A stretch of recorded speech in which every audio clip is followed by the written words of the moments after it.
Hi hello இன்றைக்கி என்ன recipe பார்க்க போகிறோம் பார்த்தீங்கன்னா, ஒரு ஹெல்த்தியான கொழுக்கட்டை தாங்க. வரகரிசியை வச்சு தான் செய்ய போகிறோம். எப்படி செய்கிறதுன்னு பார்க்கறதுக்கு முன்னாடி என்னோடய சேனலை சப்ஸ்கிரைப் பண்ணாமல் இருந்தீங்கன்னா சப்ஸ்கிரைப் பண்ணி சப்போர்ட் பண்ணுங்கள்.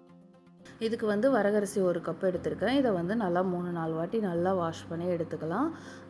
வாஷ் பண்ணி எடுத்துகிட்டு ஒரு நல்ல தண்ணியில் ஒரு மணி நேரத்துக்கிட்ட நம்ம ஊற வச்சு எடுத்துக்க போகிறோம். 1 மணி நேரம் ஊறினதுக்கப்புறமா இதை ஒரு மிக்ஸி ஜாரில் சேர்த்து எவ்வளோ ஃபைனாக அரைக்க முடியுமோ அவ்வளோ நைஸாக அரைச்சி எடுத்துக்கலாங்க நம்ம.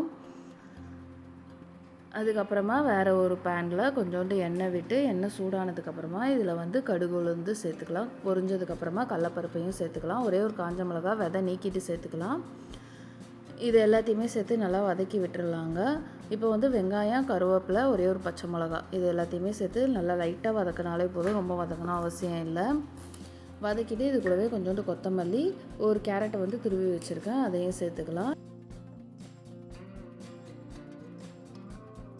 அந்த டிஷ்ஷுக்கு தேவையான அளவு உப்பு சேர்த்துக்கிறேன் நான் இப்போது. சேர்த்துட்டு இதையும் வதக்கிட்டு இதில் வந்து ஒரு 2 டேபிள் ஸ்பூன் கிட்ட துருவின தேங்காய் இருக்குது, அதையும் சேர்த்துட்டு இதை ஒரு 2 நிமிஷம் நல்லா வதக்கிக்கலாங்க. வதக்கினதுக்கப்புறமா நம்ம அரைச்சி வச்சுருக்கோம் இல்லையா வரகரிசி மாவு, அதை வந்து நம்ம இதில் இப்போ சேர்த்துக்கலாம்.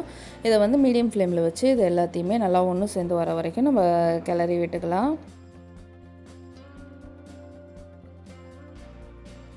இதெல்லாம் ஒன்று சேர்ந்து வந்ததுக்கப்புறமா ஸ்டவ் ஆஃப் பண்ணிவிட்டு கை பொறுக்கிற சூடு வர வரைக்கும் ஆறட்டோங்க. கையில் கொஞ்சோண்டு எண்ணெய் தடவிக்கலாம், அப்போ தான் கையில் ஒட்டாமல் இருக்கும்.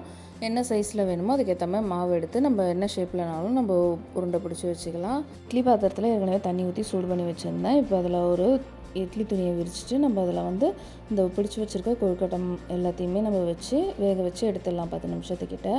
அவ்வளோதாங்க, ரெடி ஆகிடுச்சு. இதுக்கு பெஸ்ட்டு காம்பினேஷன்னா கார சட்னி தாங்க. கண்டிப்பாக ட்ரை பண்ணி பாருங்கள், ரொம்ப ரொம்ப நல்லாயிருக்கும். இது போல் நிறைய ரெசிபிஸ் பார்க்க என்னோடய சேனலை சப்ஸ்கிரைப் பண்ணி சப்போர்ட் பண்ணுங்கள்.